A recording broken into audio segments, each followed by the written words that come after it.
Hi, boys and girls. I'm here with our last chapter of our read aloud book, and the title is Happy Families, which is interesting because they didn't seem very happy the last time that we heard from them. As soon as the inspector and his team had taken away the prisoners, Sam flew across the room and to Matt's huge embarrassment, flung her arms around his neck and gave him a big kiss. "You saved us," she said. Matt squirmed. "It was nothing." "It was a great deal," said Mrs. Cooper. "We must do something to repay you, Matt." "He could stay with us, couldn't he, Mommy?" said Sam. "Then he wouldn't have to go back to that horrible old home." Mrs. Cooper paused. "Well, I've just remembered," said Matt quickly. "I left Mr. Gardner outside at the gates. I better go." The Coopers didn't want him. Why should they? Nobody wanted him, really. Not even his dad, who had worried enough to come searching for him, but still didn't want him in his life. Of course. "But we'd love to have you here for a holiday, Matt, or perhaps you could even come abroad with us sometime. Would you like that?" Matt nodded and tried to smile. "You will come, won't you, Matt?" Sam said urgently. "Promise?" He looked at her. They were poles apart. They had nothing in common, and Sam seemed a different person now. The sharp corners of her face softened with happiness. She had her real parents back, and it was clear as anything how much they loved her. He envied her. Perhaps they would keep in touch, but they would never really need him again. Nobody needed him. Over the next few days, everyone at the home fussed over him.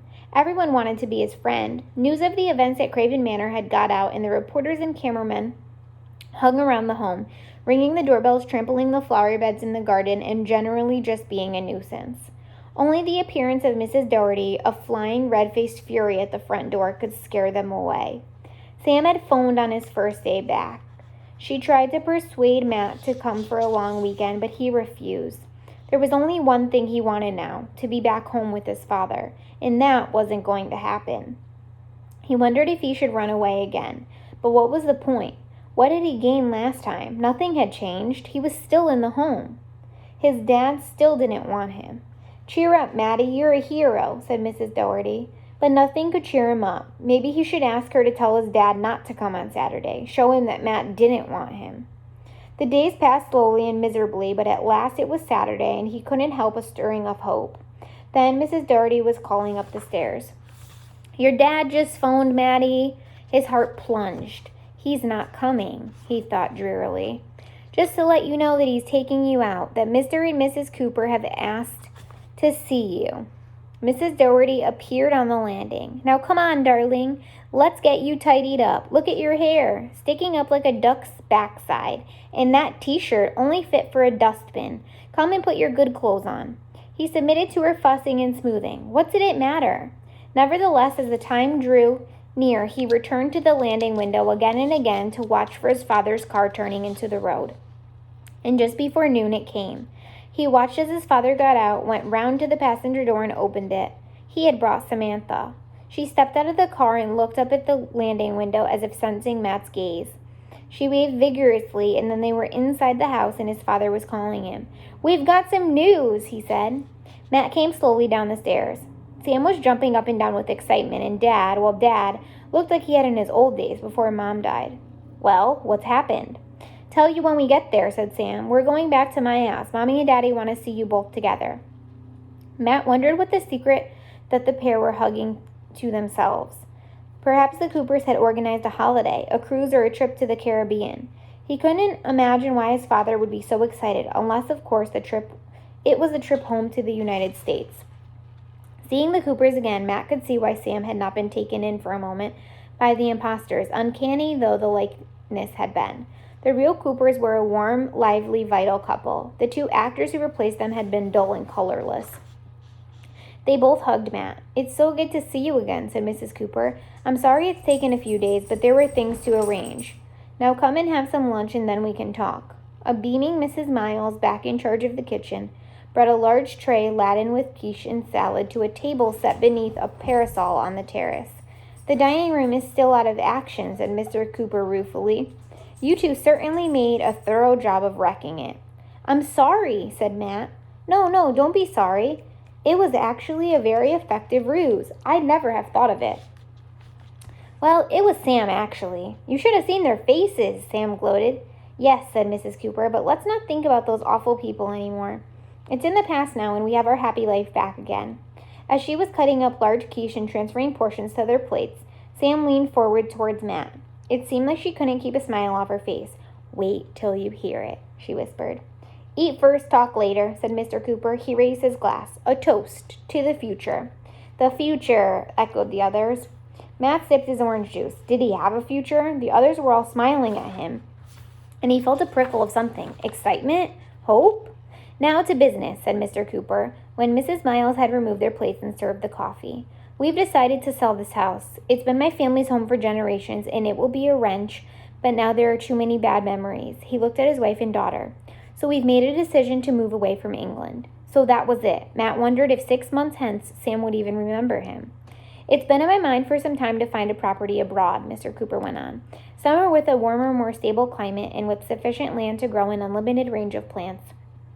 I also want space to build my own laboratory and perhaps even a small training center." Matt stirred his coffee and waited. "We're thinking of California," said Mrs. Cooper, "and we've asked your father to help." "Don't say anything," Matt told himself. "Don't let them see you care." He picked up his cup and took a large mouthful of coffee and then found himself unable to get past the hard lump in his throat. "We think this is the experience we need," said Mr. Cooper. "He knows the area, he can help us find the right property, and then with his project management skills, he can supervise the new building."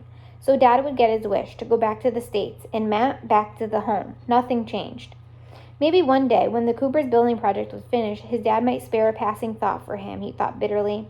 And maybe, if he hadn't by then caught up on a new life, maybe he'd invite him. But did they know about Dad? If they did, surely they wouldn't employ him, however grateful they were. Matt could stop this in his tracks if he told them, and why shouldn't he? He looked down at his cup and then up at his father. Did you tell them?" "They know about the drinking," said his father quickly, "and they're willing to take a chance on me. I've already stopped, Matt. I stopped as soon as I knew you run away, and I realized what a mess I was making of my life, our lives.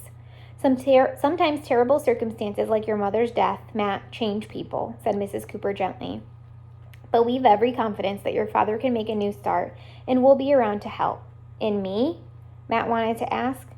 "It may quite take some time to sell this house and to find the right site in California. So we were wondering, Matt, if you'd like to come here and live with us in the meantime. There's a good school only a few miles away." "I'm going to transfer there too," said Sam. "I don't want to board anymore, and it'll probably only be for one term anyway. We can go together. Won't that be great?" "Great." Yes, he guessed it would be, but after that, no one had said what would happen to him after the Coopers left England. "Excuse me," he muttered. "I need to go to the bathroom." He blundered to his feet, hearing the tinkle of breaking china as the coffee cup hit the terrace and fled into the house. "Matt, Matt," he heard Sam calling. "Wait!" She caught up with him at the top of the stairs. "What's wrong? We thought you'd be excited." "Excited? Because you're all off to California to have a great new life? Why should I be excited?" "But," Sam stared at him, "surely you didn't think. You must have realized that you'd be coming, too." He turned his face away. "My dad didn't say anything." "Well, we all took it for granted that you'd know." "Oh, Matt, how could you be so silly? Of course we wouldn't leave you behind. You're our savior." Sam flung her arms around him. "Come back inside, please." He wanted to believe, but it was hard to forget all the broken promises of the past year, the way his dad had abandoned him. Sam must have read his thoughts. "You have to give him a second chance, Matt. He does love you. I'm sure of it. Come on, come and talk to him." Outside, his father was chatting quietly to the Coopers. He looked up anxiously as Matt reappeared. "I'm sorry, son. I should have said it right away. Matt, I don't intend to ever lose you again, and I won't let you down again, I promise." Matt looked at all of them. At his father, whose eyes were moist, at the smiling Coopers, at Sam's funny, foxy face. He thought of the misery of the past year, and he thought of all that had happened in just 2 short weeks to change his life, to bring him and his dad together again, to meet Sam and the Coopers, and to be given the prospect of a wonderful new life. He had been robbed, he had been imprisoned, he had been shot at, and the memory of climbing up that chimney still made him shudder. But had it all been worth it? Yes. The end. That is the end of our story. Comment what you think about this story. Do you think that it's okay for Matt to give him a second chance? Do you believe in giving people second chances?